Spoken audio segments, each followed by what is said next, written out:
নমস্কার বন্ধুরা, জয় হিন্দ। আজকে আমি একটা টাইম এন্ড ডিস্টেন্স নিয়ে সামস নিয়ে চলে এসেছি। টাইম এন্ড ডিস্টেন্সের দেখুন পুরো থিওরি আমাদের পড়ানো আছে, ইউটিউবে একটা লং ভিডিও দেওয়া আছে। আজকে আমরা শুধু সামস করবো। এখানে দেখুন সামস কেমন আছে।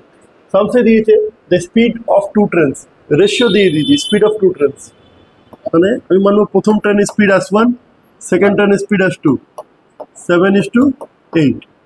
মানে প্রথম ট্রেনের স্পিড হচ্ছে 7 ইউনিট, সেকেন্ড ট্রেনের স্পিড হচ্ছে 8 ইউনিট। এবার দেখুন এখানে দিয়েছে সেকেন্ড ট্রেনটা 400 কিলোমিটার যাচ্ছে 5 ঘন্টায়। ডিস্টেন্স 400 কিলোমিটার, টাইম কত? 5 ঘন্টা। ডি আর টি দেওয়া আছে, তাহলে এখান থেকে স্পিড আমরা বের করে নেব। কেন কি আমরা ফর্মুলা জানি, speed equal to D by T,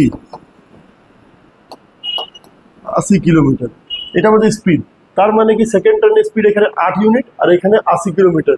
8 unit is equal to 80 kilometre. আমাকে জিজ্ঞেস করেছে ফার্স্ট ট্রেনের স্পিড কত, তাহলে ফার্স্ট ট্রেন মানে 7 ইউনিট,